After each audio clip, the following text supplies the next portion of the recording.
ഇന്ന് നമുക്ക് ചെമ്മീൻ വരട്ടിയത് തയ്യാറാക്കുന്നത് എങ്ങനെയാണെന്ന് നോക്കാം. ഇതിൻ്റെ ഒരു പ്രത്യേകത, ഇതിലേക്ക് തക്കാളിയും സവാളയും അരച്ചാണ് ചേർക്കുന്നത്. അതുകൊണ്ട് തന്നെ ഇതിനൊരു പ്രത്യേക ടേസ്റ്റാണ്. അപ്പോൾ നമുക്കിത് എങ്ങനെയാണ് തയ്യാറാക്കുന്നത് എന്ന് നോക്കാം. ആദ്യം ഒരു ചട്ടി വെച്ച് അതിലേക്ക് ആവശ്യത്തിന് വെളിച്ചെണ്ണ ചേർക്കുക. എണ്ണ ചൂടായിട്ടുണ്ട്. ഞാനിവിടെ 250 ഗ്രാം ചെമ്മീൻ കഴുകി വൃത്തിയാക്കി എടുത്തിട്ടുണ്ട്. ഇത് നമുക്കിതിലേക്ക് ചേർത്ത് കൊടുക്കാം.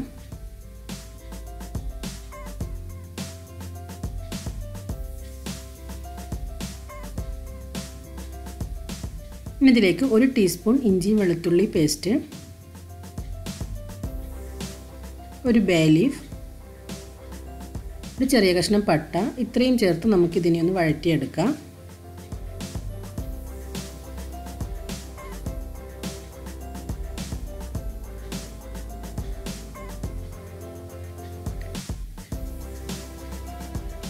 ഇനി ഇതിലേക്ക് 1/2 ടീസ്പൂൺ മഞ്ഞൾപ്പൊടി,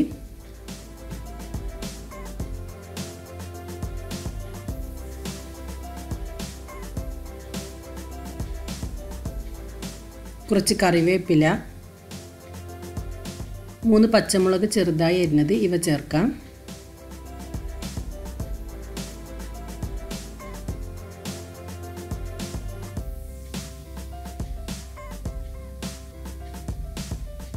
ഇനി ഇതിലേക്ക് മുളക് പൊടി ചേർക്കണം. ഞാനിവിടെ കാശ്മീരി ചില്ലി പൗഡറാണ് ചേർക്കുന്നത്. നിങ്ങളടുത്ത് സാധാരണ മുളക് പൊടിയാണെങ്കിൽ നിങ്ങളുടെ എരിവിനനുസരിച്ചിട്ട് ചേർക്കാം. ഞാനിവിടെ 2 ടീസ്പൂൺ കാശ്മീരി ചില്ലി പൗഡറാണ് ചേർത്തിട്ടുള്ളത്.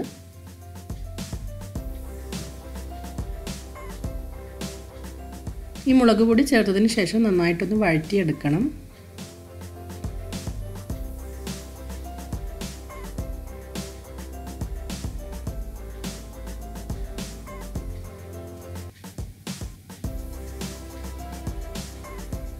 ഇനി നമുക്കിതിലേക്ക് 1 ടീസ്പൂൺ ചെറിയ ജീരകം പൊടിച്ചത് ചേർക്കാം.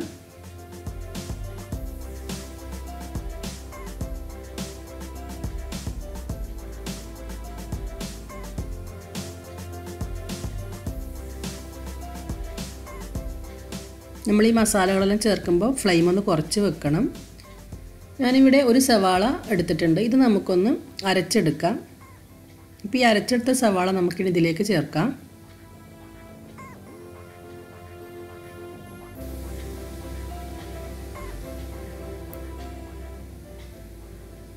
ഇനി നമുക്കിതിനെ നന്നായിട്ടൊന്ന് വഴറ്റിയെടുക്കാം.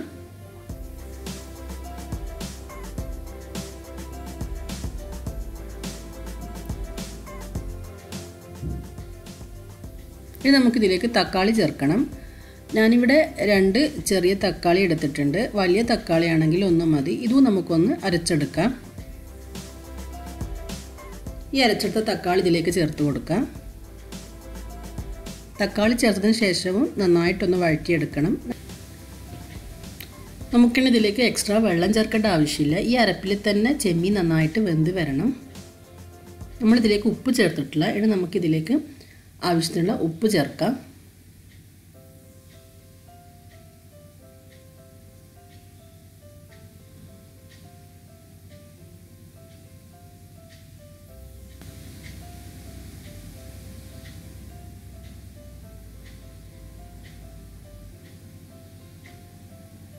ഒരു ലോ ഫ്ലെയിമിൽ വെച്ച് ഇതിനെ നല്ലവണ്ണം വേവിച്ച് വറ്റിച്ചെടുക്കണം.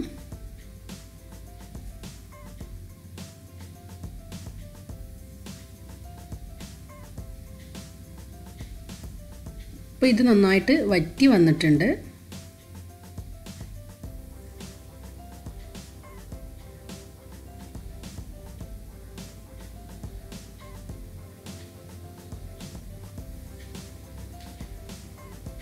ഇനി നമുക്ക് ഫ്ലെയിം ഓഫ് ചെയ്ത് ഇതിലേക്ക് കുറച്ച് പച്ച വെളിച്ചെണ്ണ ചേർത്ത് കൊടുക്കാം.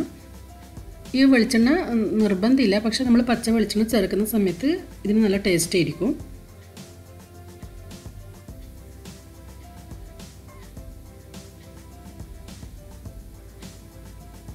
കുറച്ച് മല്ലിയില,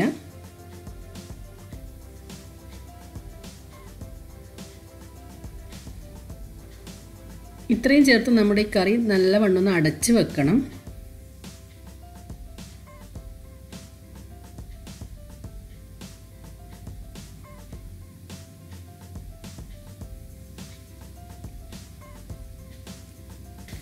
അപ്പോൾ നമ്മുടെ ചെമ്മീൻ വരട്ടിയത് ഇവിടെ റെഡി ആയിട്ടുണ്ട്. ഒരു വ്യത്യസ്തമായ ടേസ്റ്റ് ആയിരിക്കും. അപ്പോൾ എല്ലാവരും ട്രൈ ചെയ്ത് നോക്കാം.